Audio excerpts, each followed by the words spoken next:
You're listening to The Outcue, a 21 News journalist perspective on a top news story.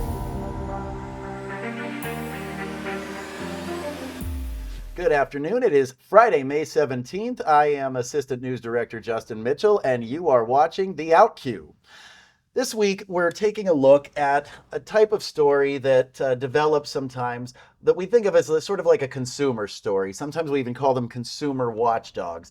These kinds of stories where people contact us with complaints or concerns about a business, and they develop into something that affects maybe more than one person, and how we determine when it is news and when it isn't, since certainly any business could have a dissatisfied customer. So with us today is Madison Tromler and Robert McFerren, and we're going to just talk a little bit about how these kind of stories come about. So I want to start with the point I just made, which is, how do we differentiate between just unhappy customers? You know, somebody says, oh, I didn't like the attitude somebody gave me, or something came a day late, to there's something a little more going on here that maybe does require some attention. So Robert, I'll start with you, because in the newsroom, that's generally where these originate. It might be a phone call, it might be something we find in a court record. Yep. So we'll get a phone call lots of times. Someone has an issue with a business, a person who's done something for them, and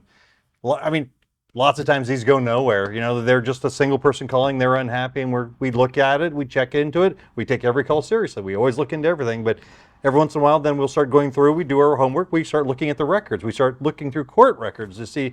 Even that's not a clear indicator, though, because I mean, anybody could have a lawsuit filed against them. I mean, I could file a lawsuit against you for absolutely nothing, and it's just out there. It might be happening right now. Exactly. You haven't been served.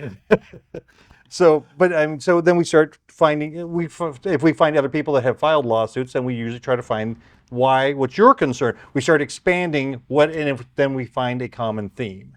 And if we get a common theme that seems to be reoccurring amongst many people, and then I'm not talking, we do, and usually with these we find more than a handful. Lots of times it can be dozens. Or hundreds. Or hundreds. Often, I would say often it's hundreds. Yes. An example where it was dozens was recently with a contractor by the name of John Bartos, who we've covered a lot, and he is sitting in a jail cell right now as a result of several plea deals after being indicted in multiple counties for theft. And he was a contractor who was not delivering services. And I bring him up because he's not the reason he's not the story this week that brought this up. The story that brought this up was a business called Burke Decor, and we're going to get to them in a minute. But that was a very different case from the Bartos case. Yep. In the Bartos case, you had people raising these concerns. I ordered this door and I didn't get it, or he was supposed to do work on a roof or whatever. I'm making these up off the top of my head right now. And ultimately he ends up indicted in all of these counties, he was indicted in Mahoning, Trumbull, and Columbiana, and there were investigations Lawrence, did he get charged in Lawrence? I can't remember. I thought he did. It was resolved in some way, and I can't remember Lawrence, but definitely all three Ohio counties that we cover. And what he told the court in every case was that he had a gambling problem, and that it spiraled from there. So I think that's important to mention, because that'll get us into a really important area of this, which is the business's side of this, which is that it's very, very rare, even in criminal cases like Bartos's, that the intention starting out is to scam anybody. There's usually something that goes wrong, and then a bad decision to try and fix it that becomes a domino effect into many, many bad decisions that spiral. And that was what happened in his case by all accounts. There was some gambling debts, and that put him behind, and before you knew it, a lot of people were owed a lot of things, and he was so far behind he couldn't deliver it. We had businesses that told us, they had supply issues from the pandemic, that they got behind. They kept taking the money in, but weren't able then to catch up with the supplies, and then they got behind. And that was a case with a business. With a lot of them, Timber Creek Sheds. Yes, we did a story with Timber Creek Sheds. Yeah. And so Madison, you've worked on a lot of these, going back to, there was one where there was a company, another contractor not delivering things, and it turned out that there was he had COVID, and there were some other Yep. issues. But hundreds of complaints with the Attorney General's office that were being looked into, an investigation that was open. Timber Creek, an agreement entered into with the Attorney General's office. So both of you, I'd like you to just talk about how some of these cases differ as opposed to what they have in common. We've established that they usually don't start out as scams. So what are some of the things? How does this happen? Right. So, well, you ask how they differ, but I found, and I have the 3 examples. We were talking about Burke Decor, and then I know people may not know when we say Scott Stoner, but that was another contractor that people were filing complaints about, and then the Timber Creek sheds. So I will say they do differ because the complaints are different, and the magnitude of what these companies do. I want to just interject something real quick that's very important, is that as we say all of these, I don't want to lump them all together, because Burke Decor is very different from the other ones in some key ways. And we're going to elaborate on that in a moment, but I just don't want them to be... Right, yes.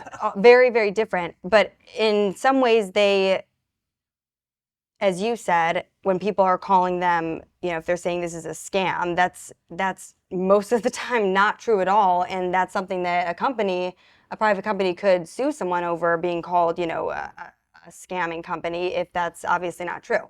So in these cases, though, a lot of the times the companies do have an issue where they're trying to keep up with demand. And I found that with a lot of these, maybe not Scott Stoner, that one may have not had COVID implications and that sort of thing, but other businesses do bring up COVID and say they're still dealing with different issues, trying to get materials and dealing with that. But they always have different reasons, pertaining to their specific company. But they differ a lot because with Burke Decor, what we found was kind of interesting is that a lot of people think of Burke Decor as, the 2 physical shops, the brick and mortar shops you see down 224. There's 2 of them. They're one by the mall, and then one right near the Meijer, the newish Meijer on 224 near Canfield. And that wasn't where all these complaints were originating from, because we came to find that, and I had no idea, that they have a website and they actually serve 1.5 million customers online. So it's an e-commerce company, so totally different than the construction and the other contracting complaints that we've done stories on. So they had a situation where if you Google them, it automatically, you see very bad reviews, and they have a good reputation, these shops in this area. People go there and they're, you would know them if you pass them, Certainly never heard any complaints prior to this week. Right. So we were looking into, so why is it? Why do they have this rating? It turns out almost all those complaints are from online customers, and there were about 700 something. And so, we have these people reaching out to us as far as Washington State and all over, because these are all online orders, and people saying that they were placing orders and not receiving them in the time that they had expected. And then when they were trying to get a refund, they were having a hard time doing that. And then basically leading them to the point where, at least in one case, this woman was trying to use her credit card company to get the funds back.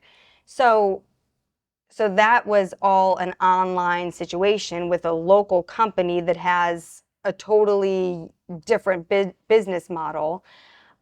And we did the story because they still have 174 unanswered complaints, but they sent us a statement and had explained they're working with the Better Business Bureau on answering those complaints and getting those answered. But they did, have an explanation as to some reasons why this was going on. And would be a small percentage of their entire clientele business. That's very important because, so this one, the reason we wanted to do this topic today because of the Burke Decor story this week is because it was a new dynamic. This started in the morning as one type of story, and the more we learned about it, the more it changed. Because it started with, and this is what made it a story, was the Better Business Bureau had them flagged with over 800 complaints, and Seems big. Notice that says this company appears to have a pattern of not delivering services. So this wasn't even us saying this or us looking Right. into it beyond,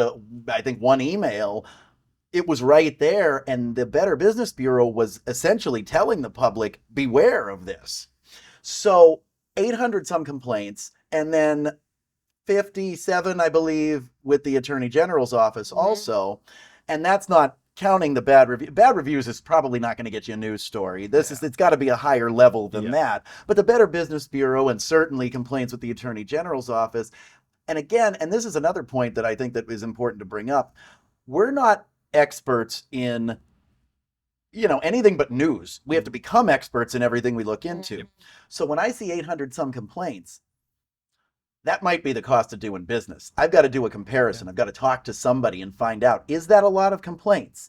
And we were told by the Better Business Bureau that yes, that is a lot of complaints. But what we learned throughout the course of the day is that while we think of this company as this storefront in Boardman, there are people all over the country who think of them practically like Amazon. And we did not know that. Now, out of 1.5 million customers, all of a sudden, their track record is very good. And out of 800 some complaints, to only have 100 some still open shows a good faith effort. A lot of them had been resolved. To resolve these complaints. So it doesn't mean it's not a story, but it very much changes the story. We don't have a story necessarily about an irresponsible business at that point. We have a story about what consumers need to know, because there's info out there that is not fully explained. Yeah, and I think, and that brings up a good point too, a lot of times when we do these stories, it may actually help a business, because if I were to Google Burke Decor or a local decor shop near me and I wanted, a new rug or a new decoration, and you see that, you might think those are all local reviews, because I didn't even know. So in some cases, depending on these situations, it kind of gives an opportunity for a business who has fully good intentions or is doing everything they can to kind of explain what's going on, so that customers in the area or people that want to work with them aren't confused. So I think that is a good example of a situation where, if you're wondering why these reviews are, so bad on Google, they aren't of local customers, because they have, a website. So that are, a huge website where they serve, like you said, Justin, over 1.5 million customers. So it kind of offers some perspective with that. So when we look into these things, there is a common theme regardless of what the reasons are. And that is that if customers have not gotten their money's worth for whatever reason, they're upset about it. And if businesses' names are being dragged through the mud online by customers, or in reviews, or there are complaints being filed, they're angry about that. So how do you get the information out there? And this is really specifically for you, Madison, because you will generally be the one who's speaking directly to them. How do you filter through the claims they will make, which will often be very bombastic, anything from these people don't know what they're talking about to this business is stealing from me? I mean, they'll make wide ranging claims. I kind of think of it like almost like gossip, or like bad mouthing someone. Like I report the facts and the news, and them describing what they think, their opinion about a company. That's where I'm like, okay, I'm not gonna air them saying what they think. They're not an expert. This is a customer who I'm speaking with in Washington. And I will say, before we talk to these people, we always, I'm in every report I've done, we always are sure that they've actually filed a complaint through, most of the time, through the Better Business Bureau or the Attorney General's office. Because if someone's complaining about something but they haven't done anything about it, I also just think it kind of takes away from the customer's credibility. And we can't prove, so. Doesn't mean that much to you then, obviously. Right. Credibility, to that point, Robert, I mean, there's degrees of credibility because, anybody posts anything online, big deal. That's not, a Facebook post is zero credibility. Yes. A complaint with the Better Business Bureau, a little more so, but anybody can file that, right? It's like a police report. A police Like an report's Amazon not review. I gospel. can go on and file an Amazon review. Right. So now we get to a complaint with the Attorney General's office. Well, people think police reports are gospel. They are not. They are a cop's version of what happened, and from what he's being told. The cop could be lying. Somebody that they talked to could be lying. Yeah. They mean nothing in terms of the courts have to determine. But they do demonstrate a little bit more of a willingness to put some skin in the game. Right. Filing a lawsuit is the next level because you've put some money on the line here, but also anybody can do that, and filing that suit is not proof of anything. Only adjudication of it is something. This is and these are for the cases where it's strictly a consumer dispute. I have found that the authorities, in terms of criminal charges, will really only file them in egregious cases, like the Bartos case, where there were victims owed tens of thousands of dollars across many, many counties. It was egregious. Normally, if there is a good faith effort, you will see something more like the Timber Creek structure situation, where the Attorney General's office offered that company an agreement to make good on their word and make everybody whole. And as long as they did so, everybody was going to be fine. There's no criminal charges, but there is the threat of the potential for criminal charges. So, I say all of this because how do we vet those things? At what point is it worthy of reporting versus hearsay? Well, when we did the puppy breeder that was selling the puppies, and people were saying they weren't getting their puppies, and we went online, we saw there were many small claims, but again, that doesn't mean anything. These are small claim suits that are filed, but then we were told these have been taken to the prosecutor. Well, now we're taking it to the next level. So the prosecutor has that ability to say, I think there is intent here to defraud or commit a crime. And that's kind of where then it becomes a different story. Yeah. So now when you go to the businesses, because we would never do this. Yeah, I was going to say. Yeah, this is where it heads next. How do you treat them? And how do you vet what they say? And just to add to your point, Robert, so once we start seeing that there's complaints filed and you see a pattern of it, I think the best way to verify it, once you feel pretty confident, if you see enough complaints and stuff filed, is you then take that to the business, and you're gonna know really quick what their response is and how they respond to it, on whether it is something that they're having an issue with or working on. So I think when you talk with the business, the way I do it is I usually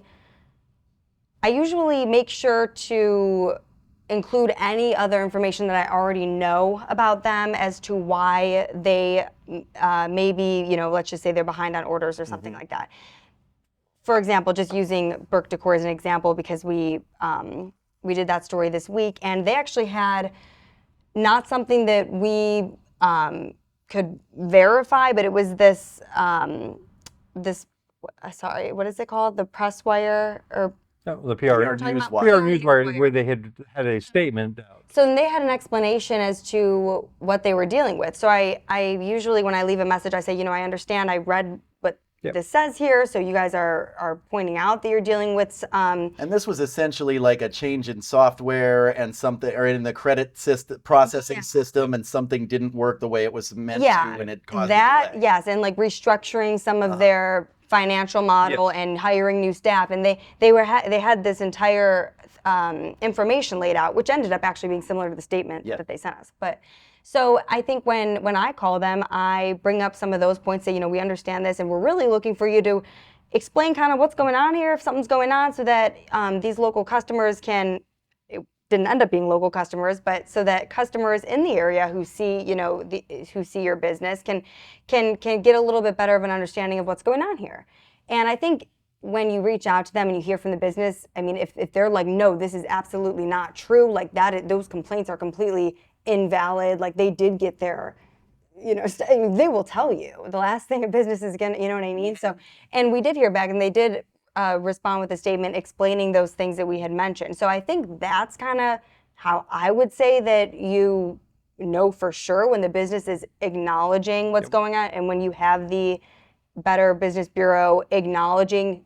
I spoke with Melissa Ames the president and the CEO of the Youngstown Better Business Bureau, and she had explained to me that she's been on phone calls with this business, working out getting these complaints fixed. So that to me is how you verify it and talk with the businesses. You don't ask the business, is this true? You just say, hey, can you kind of explain to us like how you guys And they're work with always these better to customers? get ahead of the story. I mean, because Right. thinking that we won't do a story because if I don't talk to you, they won't do the story. It's very rare that they don't say anything. Right. They Yeah. almost always say, I don't understand why this is a story. Yes. Yeah. But once you get past that, so basically the approach is somewhat sympathetic to everybody involved. Yeah. If a customer Mhm. didn't get what they paid for, clearly they're a sympathetic figure. But if the business is making a good faith effort and there's a problem, then and they're getting raked over the coals for it, then they become a sympathetic figure too. And honestly, I would say that happens Yeah. often. Yep. I have seen cases where they completely stonewall, and they are usually the ones that end up indicted. Right. Yeah. But you make a good point because, and we were talking about this earlier, how a lot of times, sometimes you see what was probably a business, which is a great business, is that, started their business and they're selling their merchandise or they're doing contracting, whether it's making, sheds or roofs or whatever.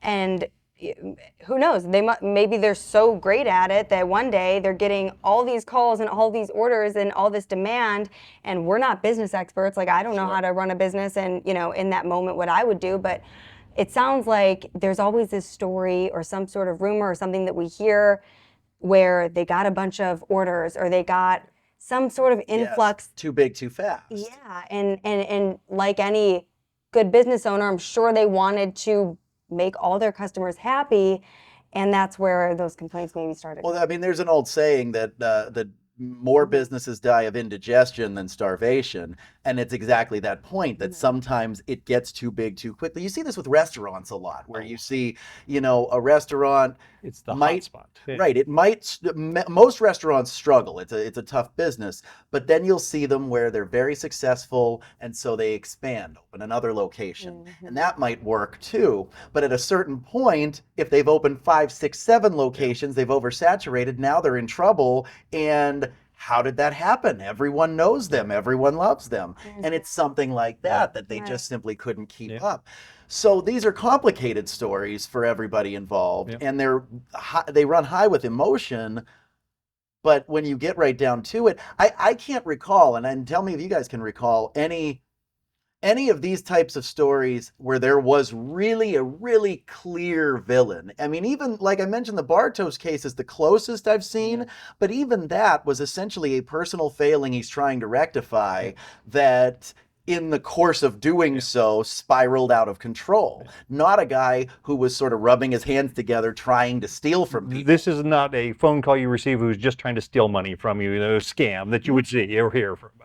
And I'm not calling this one that, but I'm asking a question about this one. The one with, there was an individual who was apparently collecting money that was supposed to go to a local food bank. I do remember this one, Is yes. that one cut and dry or what? Well, he was indicted. Yeah. I don't know what his That's the only one I could motivations think of. were. But I know that he had some fundraising history.